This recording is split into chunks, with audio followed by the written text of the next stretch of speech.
প্রথম আলো থেকে সরাসরি নেওয়া বৃহস্পতিবারের তথ্য। টানটান উত্তেজনা।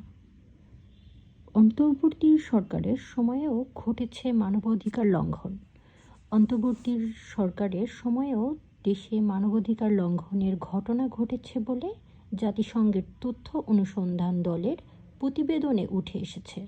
এতে বলা হয়েছে, আগস্টের শুরু থেকে পরবর্তী সময় সহিংস মব, বিশৃঙ্খল জনতা, পুলিশ ও আওয়ামী লীগের নেতা কর্মীসহ বিভিন্ন ব্যক্তিকে নিশানা করে হত্যাসহ গুরুতর প্রতিশোধমূলক কর্মকাণ্ড করেছে।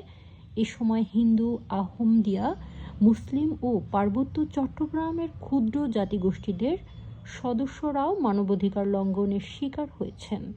তাদের বাড়িঘরে হামলা ও জ্বালিয়ে দেওয়া